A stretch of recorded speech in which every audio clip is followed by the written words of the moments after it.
Hello, I'm Anthony. Welcome back to the Arturia CZV tutorial series. Going to have a chat about envelopes today, and there's quite a bit to cover because Arturia have really thrown the kitchen sink at envelopes with this synth. It's one of the most fully featured rich envelope environments I've come across in any plugin. Hope you're enjoying this series so far. If you are, check out the Patreon and YouTube channel member links below. Awesome way to help support my channel, carry on making content like this. So without further ado, let's make a start. We've already seen the concept of envelopes when we were looking at the digital control wave. I created these paths basically that will travel over the course of time. And this particular envelope is dedicated to the DCW. To the left and right of it, however, you can see other tabs. We've got a pitch envelope. So this is now basically going to describe a change of pitch. And we have an amplitude envelope, which allows us to control, in this particular example, the attack. So there you can hear it getting louder and the pitch changing pretty violently. I'll just pull that down a little bit. There we go. So here, as you can see, we've got three different envelopes as I tab across between them, and they take place over different amounts of time. But actually what you're seeing here is like a best of view. This is a truncated view of the much larger envelope engine. To see the full feature set, we need to click across to the envelopes tab. And here you can see a one-for-one representation. You're seeing the same thing. Here's our pitch envelope. Here's our DCW envelope with our twin peaks. And there's the amplitude envelope. And watch very carefully as I hover over the line 1 DCW. Can you see in the background, there's a shaded envelope being superimposed. And when I go to the pitch, there's the pitch envelope appearing as well. So it's quite a nice way to see these envelopes superimposed upon each other. While the pitch is doing its thing, what's happening to the amplitude? Well, now you can see in the background the amplitude ramp compared with the pitch ramp. You also have the opportunity to copy these envelopes from one envelope to another. So if I head back up to the pitch 1 envelope and copy that, I can now paste it into any of these locations.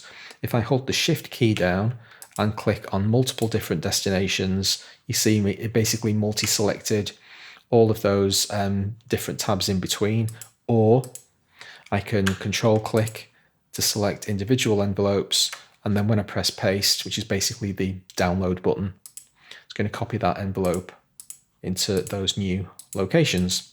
I'm going to throw all of that away, so they've got a nice simple sound, and we can start having a look at the envelope itself. Now out of the box, the default preset uses the multi-segment envelope, which is a little bit more complex than the other two modes available to us. So I'm going to head to my mode selection drop-down, and I'm going to choose the CZ envelope type. We'll start here.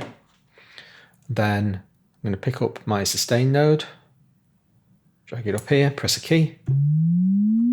You see what's going on there. Now I set a really long attack time on there so that we can have a chat about this rate knob. This is a quirk of the original CZ envelopes. They're level based. So with this level being set to 99, it's taking multiple seconds to get there. If I pull the level down, it gets there much faster. So the speed of this rate is dependent on the level, which is why it's not a time-based thing. You've got an absolute number because it's dependent on the level. So just bear in mind that when you're drawing CZ envelopes, they stretch according to the maximum levels that you set. It also means if you set very low levels, they happen very quickly, and you can end up drawing envelopes that are really difficult to actually make out what's going on. You need to basically give them some headroom in order for them to actually do anything useful. I can click in this envelope and create multiple points. Double click to set my sustain point. You can see how quickly that's happening. Now if I want to stretch that out in time, let's say I want to make the entire envelope longer, but I don't want to pick each of these nodes up and drag them interminably off to the right. I can hold the shift key down, and now everything to the right starts dragging out. So maybe I'm happy with that first node, hold the shift key down again, stretch the rest of the envelope out. And finally with my sustain point, drag that out. Let's say we settle out with that for our pitch curve. Now that I've stretched all of those points out, we can't see the entire curve anymore. If I double click in the header, where the little hand appears, that redraws the envelope. I can also single click in that header and drag. So I'm dragging up and down with my mouse to zoom in and out. And then if I pick it up and drag to the left and right, I can navigate my way around the envelope, or double click to see the entire thing. You will eventually get to the stage where you're basically flying around the interface, and it is actually very powerful, but it does take a while to get used to. So it's probably worthwhile just spending a little bit of time at the outset, getting used to all of those features. Right, let's just check out what we've got with our pitch envelope. Okay. Now, as you can see at the moment, it's sticking on the sustain point, way off into the stratosphere from the pitch perspective. I can get rid of the sustain point completely. With CZ envelopes, you don't have to have one. If I double click on the sustain node itself, now the entire pitch curve is going to play, and it'll end up back down at a 0 modulation point. So once it's finished its thing, once it's gone through the final envelope point, here I am holding the key down, and you're hearing the C2 that you would have done if there was no envelope. When I did that, this sustain value in the bottom window turned to off. I can reintroduce the sustain point by clicking up and down, and you can see the sustain point moving between the different nodes as I do so. So there's multiple different ways to manage this way. To be absolutely honest with you, I just usually double click on the sustain node itself, or double click it again if I don't want a sustain value at all. I find that the easiest way to work. You can make the envelopes velocity sensitive with this value up at the top. So at the moment, it doesn't matter how hard I press the key. You're always going to get exactly the same pitch curve. Introduce velocity sensitivity all the way up to 15. Now press a very light key and harder. Pretty obvious what's going on there. For DCW and amplitude settings, there's a key follow as well. Just going to switch everything to CZ to make it nice and easy to show you. With the DCW, with the digital control wave envelopes, your key follow determines how quickly this envelope will play depending on the keyboard, the key that you press. So a low key. Right, I've still got pitch envelope there, and I don't want it because I'm demonstrating something else at the moment. So what I'm going to do is I'm going to set depth to 0. The depth value basically applies a total amount to the entire envelope. So 100 is normal, which means the envelope operates in exactly the way that you would expect it to. With a depth of 0, I've basically just taken the pitch envelope out. Okay, back to DCW. Now I can demonstrate keyboard follow. It does two different things depending on whether you're looking at the DCW or the amplitude envelope. Here we are on DCW mode. It's the depth of modulation. So here's a low key and my high key. Now I introduce keyboard follow. I'll maximize it. 9 is the highest value. The low key is still going to sound the same, but the high key has less. Can you hear? There's less modulation being applied. Set that back down to 0. And for amplitude, it's the speed of the envelope. So here's my attack. Low key, high key, traveling at the same speed. Introduce key follow, low key, high key, much faster envelope. I forgot to set the amplitude envelope to a CZ, but it doesn't matter, the same principle applies. Back at our pitch envelope, I'm going to set the depth to 0 so you're not hearing any pitch modulation.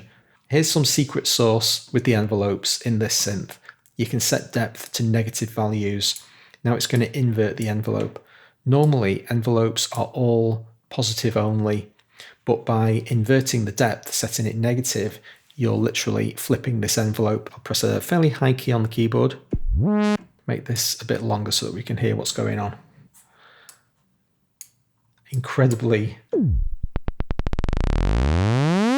unintuitive. I hate negative depth curves. I understand their value and they are very powerful, but they really mess with my head. I do everything in my power to keep modulation values positive wherever possible. You'll tend to find it quite often when you've got two different preset sounds or two different envelopes playing against each other, one going forwards, one going backwards. So I'm not denying their value, but I'm not a fan personally. Okay, here's our envelope. Let's try and get it a little bit more reasonable. At the moment, those pitch variances are way too extreme. They're going off into the stratosphere. If I bring the depth down, the envelope carries on over the same amount of time. I'm not having to mess with any of my rate values. It's just making the pitch variance less dramatic. Let's bring out that sustain point a little bit. Now if I want to slow the entire thing down, I can bring my rate multiplier down. So depth and rate multiplier are affecting the entire envelope. It's literally applying a multiplier to either time or modulation amount or depth. Bring the multiplier down a little bit. Now this is going to travel very slowly. Double click it, get back down to 1. I'm not sure if I've mentioned in this series anyway, if you right click on any value in an Arturia product, you get very fine grain. See, I'm going down to thousandths now. Left click gets me larger leaps, double clicks, gets me back to the default value. Let's throw all those changes away, get back to our default again, and this time we'll carry on using pitch, but now we'll have a look at the delay, attack, decay, sustain, release envelope, DADSR. And you get this very unhelpful vertical line when you first go into the DADSR. Now these nodes are multi-point and you can click them and drag them out, and that's one way to get your envelope up and running. You can't click in the window here. You've got exactly 5 nodes and they're pre-built for you. So you've basically got 1, 2, 3, 4, 5 different nodes.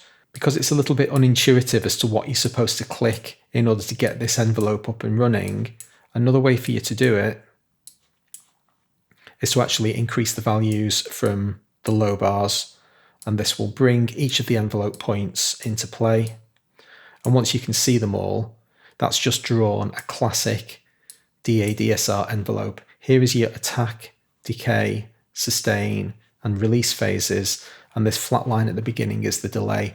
How long it takes before the envelope does anything at all. Pretty much every synth for the last 50 years has had an ADSR envelope or some variation thereof. So most of these principles are very familiar. You can see that some of the nodes are locked. So here's me moving the delay node. I'm trying to drag up and down but can't because it's always a flat line. The attack node up at the top has a peak. If I drag this node down, there's the peak coming down. So that's basically the highest point that the envelope's going to hit at the end of the attack phase, which is very nice. Lots of synths are locked to a maximal peak value with their attack phase, so it's nice to be able to describe that explicitly. The curved line coming down here is the decay, and it's fixed as a curved line. We can't change the shape of that curve at all. But if I increase and decrease the decay, you can see that changing, and that decays down to the sustain point. If the sustain was at maximum, you'd have a flat line, in which case the decay is doing nothing. It still takes 1.32 seconds to do nothing, but it's doing nothing. And here's our sustain point. I suppose I've done all of that talking without ever actually pressing a key, but you know, it's a pitch envelope. Let go of the key, and then we sail away towards the release point. Because I've got no amplitude release on this sound at the moment, you're not hearing the release phase. So let's bring one in, head over to my amplitude section, and in fact I'm actually going to copy this envelope and paste it into the amplitude. So now amplitude and pitch are doing exactly the same thing. As it gets louder, the pitch will go up.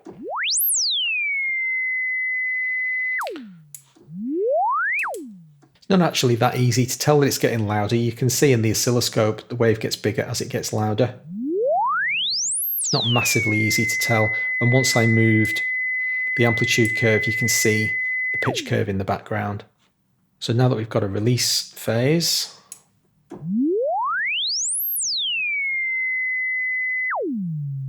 there's the pitch going down as the sound fades away. Get back to our default sound again, and finally it's time to talk about MSEG, the multi-segment envelope. So now we've got a 16-point completely user-definable envelope. We've still got our sustain node. Here it is defined. You don't have that same access to the sustain value that we did with the CZ envelope, but we can still double click any of the nodes. This time, however, we do have to have a sustain node. If I double click it again, I can't get rid of it. So there is always a sustain value there. One of the nice things about multi-segment envelopes is that you can have curves. So we've now got these little arrows in between each of the lines where we can describe complex curves. And we've also got presets. So there are 10 presets in the non-sync mode. Don't worry about that just for now. But we've got basically 6. There's 7 presets there, and then 8, 9, 10 to play with to get you up and running. Very cool. Let's get something a little bit simpler. We can set multi-segment envelopes to be bipolar. So if I click the bipolar button, now here's our flat line. The note's going to start below the pitch, come up to it, and then go through. Make that a little bit slower at the outset so that we can really hear that stuff. There we go. And another very cool feature with MSEG envelopes is that you can specify loops. So if I engage loop mode, now we've got these start and end points that I can drag. And now basically this is like a multi-point sustain value. We're going to go around and around this loop. There is no sustain value. Can you see? It's disappeared. Here's our sustain point. Turn the loop back on. It'll just carry on doing that until I let the key go, and then it goes into its release phase. You can also see that each of the envelope nodes has a time. So this is basically how long it's going to take to get to that particular point. Again, I can hold the shift key down and then move all the subsequent points. If I engage sync mode, however, it's going to lock the envelope to the DAW. So now the envelope is going to be operating at fundamentally 80 BPM, and now you can see a tempo-based grid at the top. So all of these envelope points that I'm drawing are going to be locked to the host tempo. Can you also see that I clicked pretty randomly then, and yet 2 of the 3 nodes just happened to fall exactly on the grid line? There's kind of a magnetism thing. You can click outside of the grid lines, but if you click anywhere near, you'll basically lock onto the grid. If I zoom in further, we'll get more grid lines, and that feature will be accentuated. If I move one of these nodes, you can feel it it moves freely until it gets anywhere near a grid line, and then it locks. It's like a weak magnet. You've also got a different set of presets to play with when you're in sync mode, and for some weird reason, there's only 9 of them. So there's 9 sync presets to play with, and again, they're all locked to the host tempo. So as I said, really rich feature set. Hope you enjoyed this episode. If you did, please hit the like button. I'll see you next time. Thanks very much.